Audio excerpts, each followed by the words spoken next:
திரு பாலச்சந்திரன், நம்ம தொடக்கத்தில் ஏதாவது கேட்டேன். இப்போ பாமக அன்புமணி அவர்களோட ஒரு ஒப்பந்தம் இன்னைக்கு அவங்க வந்துட்டாங்க. அதாவது அதிகாரப்பூர்வமாக என்டிஏ எக்ஸ்டெண்ட் ஆயிருக்கு அப்படிங்கிற இடத்துல இருந்து இன்னைக்கு சந்திப்பு 9 மணிக்கு இருக்குது. அமித்ஷா அவர்களை சந்திக்கிறாரு. இதில் உங்கள் பார்வை என்ன? இது ஒரு அடுத்த கட்டத்தை நோக்கி டேக் ஆஃப் ஆயிடுச்சு என்டிஏ அப்படிங்கிற இடமா அதை பார்க்கணுமா? நீங்கள் எப்படி பார்க்குறீங்க? இல்ல, ஏற்கனவே இருந்ததை விட ஒரு ப்ராக்ரஸ் இருக்கு, அதுல சந்தேகமே கிடையாது. அன்புமணி இந்த பக்கம் வந்துட்டாரு அப்படிங்கிறது அன்புமணி வர்றதுக்கு முதல்ல இங்கதான் வருவார்னு எல்லாருக்கும் தெரியும். இன்னைக்கு வரைக்கும் வராம இருந்தது காரணம் சில உறுதிமொழிகள் அவர் கேட்டிருந்திருக்கிறாரு. அந்த உறுதிமொழிகள் கொடுக்கப்படும். ராஜ்யசபா சீட் இன்னைக்கு அஷ்யூர்டா இருக்குன்னு நினைக்கிறேன். இது மாதிரி உறுதிமொழி கொடுத்ததுக்கு அப்புறம் வந்துட்டாரு. ஆனா இது என்டிஏ முந்தி இருந்த அளவுக்கு பலப்படுத்துவான்னா அது சந்தேகம். ஏன்னா ராம்தாஸ் ஐயாவுக்குன்னு ஒரு கூட்டம் இருக்கு, சந்தேகமே இல்லாம. அந்த வாக்குகள் தெரியும். அவர் எங்க இருக்க போறாரு அப்படிங்கிறது தெரியல. 2 பிஎம்கே இருந்தது, 2 பேருமே இந்த கூட்டணியில் இருக்காங்களா இல்லையாங்களா நமக்கு தெரியல. நிச்சயமா இவர் வந்திருக்கிறது இட்ஸ் அன் ஆட் ஆன், அது சந்தேகம் கிடையாது. இன்னும் தொடர்ந்து முயற்சிகள் நடக்கும். அதாவது பல சமயங்கள்ல ஒவ்வொருத்தரும் தங்களுடைய இடத்திலேயே பிடிவாதமா இப்ப இருக்கிறாங்க. நம்ம கேள்விப்படுறோம் பிஜேபி 50 சீட் கேட்கறாங்க அப்படின்னு. அப்ப 50 சீட் கேட்கிற இடத்துல எடப்பாடி டெல்லி போயிருக்காரு.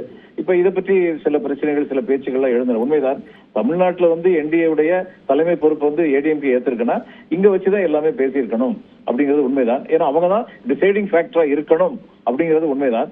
ஆனா இது அரசியல் ரீதியாக மட்டுமல்ல, நிர்வாக ரீதியாக சில சிக்கல்களை எழுப்ப முடியும் அப்படிங்கிறது உண்மை. அந்த சிக்கல்களை இதுவரை எழுப்புவதில் பிஜேபி தயங்கியது இல்லை அப்படிங்கிறது உண்மை. இதெல்லாம் வச்சு பார்க்கும்போது நிர்வாக ரீதியான சிக்கல்கள்னா அது ஒரு கேஸ் யார் மேலேயாவது இருந்ததுன்னா அந்த கேஸை டைட் பண்ணவா லூஸ் பண்ணவான்னு செய்யலாம். இப்ப இந்த சிபிஐ பத்தி இப்ப ஒரு விவாதம் வந்துச்சு. சிபிஐ பார்த்து நம்ம பெர்சனல் மினிஸ்டருக்கு PSR CBI was reporting once in a week. CBI director மினிஸ்டர் முக்கியமான வழக்குகளுடைய நிலவரங்களை சொல்லணும். அப்ப நானும் கூட இருக்கணும், பிஎஸும் கூட இருக்கணும். அந்நேரம் பார்த்து 1.5 வருஷம் பார்த்ததுல எனக்கு என்ன தெரிஞ்சதுன்னா, அவங்களுக்கு அரசியல் சம்பந்தம் இல்லாத இந்த ஊழல் வழக்குகள் இதெல்லாம் இருக்குல்ல, அதுல எந்த ஸ்டேஜில் போகணுமோ அந்த ஸ்டேஜ்ல ஆட்டோமேட்டிக்கா போய்கிட்டே இருக்கும். ஆனா அரசியல் வழக்குன்னு சொல்லி வரும் பொழுது சில சமயங்கள்ல தாமதங்கள் ஏற்படுகின்றன அப்படிங்கறத நான் கண்கூட பார்த்திருக்கேன். அதனால இப்ப இதுல முகுல் ராய் இருக்கிறாரு, எங்களுடைய மேற்கு வங்கத்துல ரயில்வே மினிஸ்டர் எல்லாம் கொஞ்ச நாள் இருந்தாரு கவர்மெண்ட் ஆஃப் இந்தியால. அவர் மேல ஒரு சிபிஐ வழக்கு ஆரம்பிச்சதுக்கு அப்புறம் அவர் பிஜேபி போயிட்டாரு. இப்ப டாக்டர் ஆர்கே கரெக்டா சொன்னாரு, அந்த மாதிரி வழக்குகள் எல்லாம் என்னாச்சு, ஏன் ஒண்ணுமே நடக்கல? ஆனா ஒண்ணு தெரிஞ்சுக்கணும், நீங்க சிபிஐ உடனடியா வழக்கை க்ளோஸ் பண்ணிட மாட்டாங்க. சிபிஐ வழக்கை கிடப்புல போட்டு வச்சிருப்பாங்க. தேவையான நேரத்துல இது கிளியரன்ஸ் வந்தோம்னா அது உயிர்ப்பிக்கப்படும். இது மாதிரி நம்ம எதை வச்சு சொல்றோம்? நடைமுறையை வச்சு சொல்றோம். முகுல் ராய் மேல ஏன் வழக்கு தொடரல, அல்லது அஜித் பவாருடைய வழக்கு எப்படி இது பண்ணாங்க? ஏன்னா அங்க அவர் இல்லாம ஆட்சியை அமைக்க முடியாது. அஜித் பவார் ரொம்ப கிளீனா சொல்லிட்டாரு, என்னுடைய வழக்குல இருந்து என்னை விடுவிக்கணும், இல்லைன்னா உங்களுக்கு வரவும் மாட்டேன், சப்போர்ட் பண்ணவும் மாட்டேன்னு.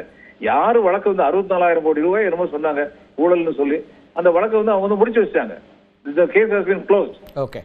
அப்ப இந்த மாதிரியான இது நடக்கத்தான் செய்யுது. நடைமுறையில பார்க்கும் பொழுது நமக்கு என்ன தெரியுது? நிர்வாகத்தை வைத்துக் கொண்டு ஏடிஐயோ சிபிஐ வைத்துக் கொண்டு அல்லது சிபிடிடியை வைத்துக் கொண்டு சிக்கல்களை எழுப்ப முடியும். சரியான நேரத்தில் அந்த சிக்கல்கள் எழுப்பப்படலாம்ங்கிற அச்சத்தை உணர்த்த முடியும். அப்ப அப்படி இருக்கும்போது டெல்லிக்கு எடப்பாடி போறதுல எந்த விதமான வியப்பும் இல்லை. அதாவது இந்த பிஜேபி கூட்டணியை பொறுத்த மட்டும் கண்ட்ரோலிங் ஃபேக்டரா நாங்கள் தான் இருக்க வேண்டும் அப்படின்னு பிஜேபி இன்னைக்கு வரைக்கும் உறுதியா இருக்காங்க. ஆனா எடப்பாடி என்ன சொல்ல வர்றாருன்னா, நீங்க கண்ட்ரோல் பண்ணி 50 சீட்டு கொடுத்தா நமக்கு கிடைக்கிற வெற்றி வாய்ப்புகள் குறைவுன்னு அவங்ககிட்ட எக்ஸ்பிளைன் பண்ண போயிருக்காரு. யார் ஜெயிக்க போறாங்கன்னு சொல்லி பார்க்கணும். இவங்களை பொறுத்தவரை இதுல ஒரு அம்சம் இப்ப 2 தரப்புல இருந்து வரும் சார். அதையும் உங்கள்கிட்ட இருந்தே தொடங்குறேன். இப்ப இந்த பக்கம் தொடர்ச்சியா திரு அமித்ஷா கொடுக்கக்கூடிய நேர்காணல்கள் இது வரைக்கும் சொன்ன எல்லாத்திலையும் என்டிஏ அரசாங்கம் அப்படிதான் சொன்னார். புதுக்கோட்டைக்கு திரு மோடி தலைமையிலான என்டிஏ அரசாங்கம் தமிழ்நாட்டில் அமையும் அப்படின்னு சொல்றாரு. அதை இன்னைக்கு முதலமைச்சர் கேள்விக்குள்ளாக்கல. அது அவர் நன்றி சொல்றாரு, அப்படிதான் இருக்க போகுது, அப்ப நாங்க இங்க மாநிலத்தில் ஆட்சி அமைப்போம் அப்படின்னு சொல்லி ஒரு விஷயத்தை வைக்கிறாரு. இன்னொரு பக்கம் காங்கிரஸும் அதிகாரத்தில் பங்குன்னு இருக்கு. இந்த தேசிய கட்சிகள் 2 பேருமே இந்த தேர்தல் என்பது அதற்கான ஒரு களமா இருக்குன்னு பாக்குறாங்களா, இல்லைன்னா எண்ணிக்கைக்காக பார்கெயின் பண்றாங்கன்னு பார்க்கணுமா? அதிக இடங்களுக்கான பார்கெயினா? இது எந்த அரசியல் கட்சியும் தன்னை வளர்த்துக் கொள்ளத்தான் ஆசைப்படும். காங்கிரஸ் விதிவிலக்கு இல்ல, பிஜேபி விதிவிலக்கு இல்ல. ஆனால் பிராக்டிக்கலான டெசிஷன் என்ன, தேர்தலில் வெற்றி பெறுவதற்கு அப்படிங்கிற சிந்தனையும் அரசியல் கட்சிகளுக்கு இருக்கணும். அப்படி இருக்கும் பொழுது காங்கிரஸ் இது ஒரு இதுதான் பார்கெனிங் பாயிண்ட் தான். இன்னும் கொஞ்சம் அதிக சீட் வாங்கணுங்கிறதுக்கான பார்கெனிங் பாயிண்ட் தான் அப்படின்னு சொல்லி நினைக்கிறேன். ஏன்னா சிபிஎம்ல ரொம்ப தெளிவா சொன்னாரு, சிபிஎம் லீடர் சொன்னாரு, என்ன டிஎம்கே மெஜாரிட்டி கிடைக்காதுன்னு நினைக்கிறீங்களா? எதுக்காக வேண்டிய அதிகாரத்துல பங்கு கேட்கறீங்க? தமிழ்நாட்டுல வந்து இந்த மாதிரி கூட்டணி ஆட்சி நடந்ததே இல்லையே அப்படின்னு சொல்லி கேட்டாரு. இப்ப கூட்டணி ஆட்சி நடந்தா தமிழ்நாட்டுல வந்து மேற்கு வங்கத்துல வந்து கூட்டணி ஆட்சி சக்சஸ்ஃபுல்லா இருந்ததுக்கு காரணம் என்னன்னா சிபிஎம், ஆர்எஸ்பி, ஃபார்வர்ட் பிளாக் இவங்கள்ட்ட வந்து ஐடென்டிக்கல் வியூஸ் நிறைய விஷயத்துல இருந்தது. ஆனா இங்க வந்து பாத்தீங்கன்னா ஒத்த கருத்துக்கள் அடிப்படை விஷயங்கள் இருக்கு. தமிழ்நாட்டுல வந்து ஜனநாயகம் காப்பாற்றப்பட வேண்டும், மக்களுடைய சுதந்திரம் காப்பாற்றப்பட வேண்டும், பேச்சு சுதந்திரம் காப்பாற்றப்படும், இதுல எல்லாம்.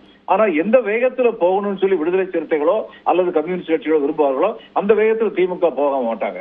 அவங்க பிராக்டிகலா வந்து பாக்குறாங்க. ஆனா இதை எல்லாருமே உணர்ந்திருக்காங்க. இந்த அளவிற்கு நாங்கள் கொடுத்த அழுத்தத்துக்கு சென்று கொண்டிருக்கிறீர்கள், இன்னும் செல்ல முடியவில்லை என்றால் நாங்கள் தொடர்ந்து வற்புறுத்துவோம் அப்படிங்கிற அளவுல தான் அந்த கூட்டணி இருக்கு, இன்க்ளூடிங் காங்கிரஸ். ஆனா சேர்ந்து வந்து ஆட்சிக்கு வந்தாங்கன்னா இது அதிகார பங்கு ஏற்படும் என்றால் அப்ப அவங்கவுங்க எதை சொல்றாங்களோ அதை உடனடியா செய்யணும்னு சொல்லி ஆசைப்படுவாங்க. இதனாலதான் ரெவல்யூஷனரியா இருக்கிற ஒரு கம்யூனிஸ்ட் கட்சி வந்து சொல்றாங்க தமிழ்நாட்டுல கூட்டணி ஆட்சி நடந்ததே இல்லைன்னு சொல்லி. மைனாரிட்டி ஆட்சியா இருந்த பொழுதும் கலைஞருடைய ராஜேந்திரத்தினால் சிங்கிள் பார்ட்டி ரூல் தான் இங்க நடந்தது. அதனால சிங்கிள் பார்ட்டி ரூல்ல வந்து கன்ஃபியூஷன் கம்மியா இருக்கும். அதை நோக்கி தான் செல்லணும்னு சொல்லி என்னை பொறுத்தவரை டிஎம்கே கூட்டணி அதை நோக்கி தான் இறுதியாக செல்லும். அவங்க வந்து தனிப்பட்ட மெஜாரிட்டி வந்துட்டாங்கன்னா டிஎம்கே 127 சீட்டுக்கு மேல வந்துட்டாங்கன்னா 117க்கு மேல அடுத்து அவங்க தான் ஆட்சி அமைப்பாங்க. அதுக்காக தான் அவங்க இப்ப இருந்து தங்களுடைய நோக்கத்தை தங்களுடைய தாக்கத்தை வெளிப்படுத்துவார்கள் நினைக்கிறேன். இந்த தேசிய ஜனநாயக கூட்டணி அதுல ஒரு கிளாரிட்டியை பெற வாய்ப்பு இருக்கா? ஏன்னா திரு எடப்பாடி பழனிசாமிக்கும் அதுல ஒரு கிளாரிட்டி கொடுக்க வேண்டிய இடம் இருக்கு. ஏன்னா தொடர்ச்சியா பாஜக அப்படி ஒரு கருத்தை கூட்டணி ஆட்சி என்பதாகவோ என்டிஏ ஆட்சி என்பதாகவோ சொல்லும் போது தமிழ்நாட்டில் அது களம் மக்கள் ஏற்றுக்கொள்வார்களா? ஏற்கனவே திரு திருமாவளவன் அதை சொன்னார். கூட்டணி ஆட்சி அதிகாரத்தில் பங்கு என்பது எங்களுடைய விருப்பமாக இருக்கலாம், ஆனா அதற்கு மக்கள் ஏற்றுக்கொள்ளக்கூடிய ஒரு சூழல் காலம் வரல, வரும்போது அதை பேச முடியும்னாரு. அப்ப அதே தான் அதிமுகவுடைய எதிர்பார்ப்பாகவும் இருக்குன்னா அதை பற்றியும் பேச வாய்ப்பு இருக்கா இன்னைக்கு திரு அமித்ஷாவை சந்திக்கும் போது? பேச வாய்ப்பு தனிப்பெரும்பான்மையோடு நாங்கள் ஆட்சி அமைப்போம் அப்படின்னு அவர் சொல்றாரு ஒரு பக்கம். இந்த பக்கம் புதுக்கோட்டையில இல்ல பிஜேபி அதிமுகவுக்கு எந்த அளவிற்கு அழுத்தம் கொடுக்க முடியுமோ அந்த அளவிற்கு திமுக மேல் காங்கிரஸ் அழுத்தம் கொடுக்காது. இதுதான் என்ன வேறுபாடு? ஏன் கொடுக்க முடியாது? ரெண்டு காரணம். அதாவது இவங்களுக்கு வந்து காமன் எனிமி டெல்லியில உட்கார்ந்துருக்காங்க, காங்கிரஸுக்கும் திமுகவுக்கும். அதனால அந்த காமன் எனிமியை கன்ஃபரண்ட் பண்றதுக்கு இங்க பலம் இருக்கணும். அப்போ ஓரளவு விட்டு கொடுத்து போறோம்னா விட்டு கொடுத்து போவோம். போன தடவை திருமாவளவன் என்ன சொன்னாரு? இன்று ஜனநாயகத்தை காப்பதுதான் முக்கிய கடமை என்பதை உணர்ந்திருக்கிறபடியினால் 6 இடங்கள் எங்களுக்கு குறைவு என்று நாங்கள் உணர்ந்தாலும் அதை நாங்கள் ஏற்றுக்கொள்கிறோம் அப்படின்னு சொன்னாரு. கடைசியில திமுக கூட்டணியில் அது மாதிரி தான் 1 or 2 சீட் இந்த பக்கம் அந்த பக்கம் போகலாம். அந்த இறுதியாக அவர்களுக்கு இடையில் வந்து ஒப்பந்தம், உறுதியான ஒப்பந்தம் ஏற்படும். இந்த உறுதியான ஒப்பந்தம் ஏற்படுறதுக்கு பிஜேபி அதிமுக இன்னும் ரொம்ப காலம் எடுக்கும். ஏன்னா இப்ப காங்கிரஸ் என்ன சொல்றாங்க? அதிகாரத்தில் பங்கீடு அப்படின்னு சொல்லிதான் கேட்டிருக்காங்க இது வரைக்கும். ஆனா இவங்க என்ன சொல்லிருக்காங்க? என்டிஏ கூட்டணி, என்டிஏ ஆட்சி தான் அப்படின்னு ஒருத்தர் சொல்றாரு, அதிமுக ஆட்சி தான் அப்படின்னு இன்னொருத்தர் சொல்றாரு. இந்த ரெண்டு கடையிலோட கேப்பை ஃபில்அப் பண்ணணும். காங்கிரஸ்ல வந்து 2-3 பேர் பேசியிருக்காங்க. சிதம்பரம் மாதிரி பெரிய தலைவர் சொல்லியிருக்காரு. மத்த இன்னொருத்தர் சொல்றத பிரவீன் சக்கரவர்த்தி சொன்னது அத்தனையும் அவர் கான்ட்ராடிக்ட் பண்ணிருக்காரு. யூபிஐ பத்தி பேசாதீங்க இங்க அப்படின்னு. யூபிஐ இதையும் தமிழ்நாட்டையும் கம்பேர் பண்றதுங்கிறது சரியான கம்பேரிசன் இல்ல. அப்போ திமுகவுக்கு ஆதரவான குரல்கள், திமுக என்ன முடிவெடுப்பாங்களோ அதற்கு ஆதரவான குரல்கள் காங்கிரஸ்க்குள்ளேயே இருக்கு. ஆனா அது மாதிரி பிஜேபிக்குள்ள இருக்கா? ஏடிஎம்கே ஆட்சி அமைக்கணும்னு சொல்ற யாராவது இருக்காங்களா? யாருமே கிடையாது. அங்க டெல்லி என்ன சொல்லுதோ அதைத்தான் தமிழ்நாட்டில் உள்ள பிஜேபி செய்ய போறாங்க. இவர்தான் சிஎம் அப்படின்னு சொல்லிட்டு இருக்காரு ஒழிய இவருடைய ஆட்சி இன்னைக்கு வரைக்கும் சொல்லல.